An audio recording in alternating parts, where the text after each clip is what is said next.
Hello दोस्तों, मैं इनके स्वागत करता हूं आप सबका आपके अपने इस यूट्यूब चैनल एम हैकर पे। तो दोस्तों, आज बात करते हैं एक ऐसे टॉपिक पे जैसा कि आप पीछे देख रहे हैं कि टाइम कैप्सूल। दोस्तों, ये इस समय सुर्खियों में इसलिए है क्योंकि अभी आप सबको पता होगा कि कुछ समय पहले जो विवाद चलता था राम जन्मभूमि का, उससे रिलेटेड विवाद बहुत दिन तक चला। आप सबको पता होगा कि कितने केस और तारीख पे तारीख लगती रही। उसके बाद जब फैसला आया कि वहाँ पर राम मंदिर ही बनेगा, तो अब मंदिर तो बना, बनने के बाद उसकी स्थापना भी मोदी जी ने कर दी। तो इसके बाद एक बात चली कि ये टाइम कैप्सूल राम मंदिर जन्मभूमि जो है उसके ज़मीन के नीचे 200 फीट गहरे ज़मीन में इसको दफनाया जाएगा। अब सबसे पहली बात, ये दफनाया जाएगा वो बात तो सही है, लेकिन अब ये जानना ज़रूरी है कि ये टाइम कैप्सूल होता क्या है। सबसे पहले कुछ बातें जानना ज़रूरी, कैसे कि टाइम कैप्सूल होता क्या है, पहली बात। दूसरी बात, टाइम कैप्सूल क्यों दफनाया जाता है। दफनाया तो क्या 200 फीट ज़मीन में नीचे, लेकिन क्यों दफनाया जाता है ये जानना बहुत इंपॉर्टेंट है। तीसरी बात क्या है, इसका निर्माण कैसे होता है, मतलब ये टाइम कैप्सूल है क्या, इसको बनाया किस चीज़ से जाता है जो इसको ज़मीन के अंदर दफनाने पे भी इसका कोई नुकसान नहीं होता है। तीसरी चीज़, सबसे पुराना टाइम कैप्सूल क्या यही है या फिर इससे पहले भी और थे। तो इन सब बातों को जानने के लिए आप वीडियो पे बने रहिएगा और लास्ट तक देखिएगा, सारे डाउट आपके क्लियर कर देता हूँ। तो सबसे पहली बात ये जानते हैं कि ये टाइम कैप्सूल मतलब है क्या चीज़। ये अभी इस समय सुर्खियों में आया है, ऐसा नहीं है कि ये पहली बार सुर्खियों में आया है, इससे पहले भी इसका कई बार जिक्र हो चुका है। लेकिन हाल फिलहाल में अगर कोई मुद्दा चल रहा है तो वो राम जन्मभूमि में जो टाइम कैप्सूल दफनाया जा रहा है 200 फीट गहरे गड्ढे में।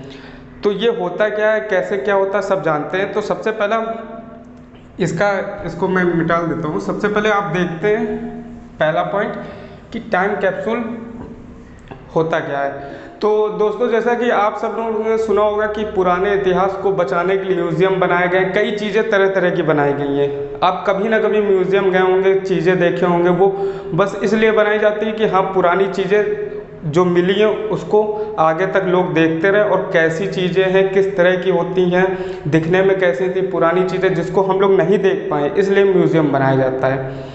अब इतना लंबा विवाद चला था, इतना लंबा विवाद चलने के बाद जब राम जन्मभूमि पे फैसला आया तो लोगों ने ये सोचा कि इसका निर्माण जो भी करवाएगा तो एक टाइम कैप्सूल इसके ज़मीन के नीचे दफनाया जाएगा। इससे क्या होगा, बाई चांस अगर बाद में कभी कोई विवाद होता है इस राम जन्मभूमि को लेके, तो उस टाइम कैप्सूल से पता चल जाएगा कि मतलब पूरा मामला क्या था, क्या झूठ क्या सही, इससे पूरा पता चल जाएगा। एक इतिहास को संजो के रखने के लिए टाइम कैप्सूल का निर्माण किया जाता है और ये इतना कारगर होता है कि इसको ज़मीन के अंदर ना पानी से नुकसान होता है, ना सड़ने गलने की कोई इसकी दिक्कत नहीं होती। बस इसको ज़मीन के अंदर आप दफना दीजिए, इसके अंदर छोटा कागज़ या फिर कुछ ऐसी चीज़ें रख सकते हैं जिससे इतिहास का पता चले कि हाँ, ये साक्ष्य और प्रमाण है।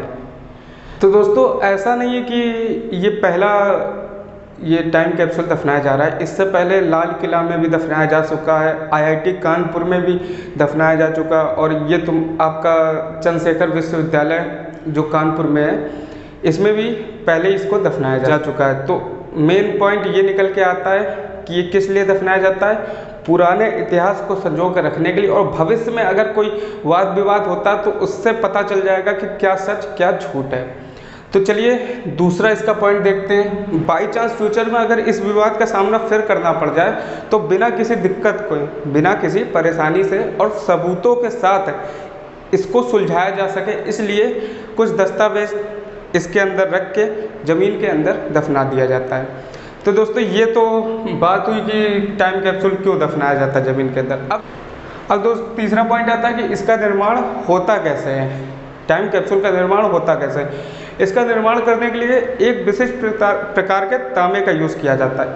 इस तांबे की खासियत ये होती है कि इसको ज़मीन के अंदर चाहे जितनी गहराई पे दफना दिया जाए, ना इस पे मौसम का फ़र्क पड़ेगा, ना ये सड़ेगा ना गलेगा, और हज़ारों साल तक, जी हाँ हज़ारों साल तक ये सुरक्षित दस्तावेज रख सकता है।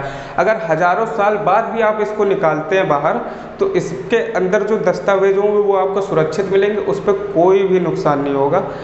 अब इसलिए इसको दफनाया जाता है। अब इतनी इम्पॉर्टेंट चीज़ है, इसलिए इसको विशेष तो बनाया ही जाएगा।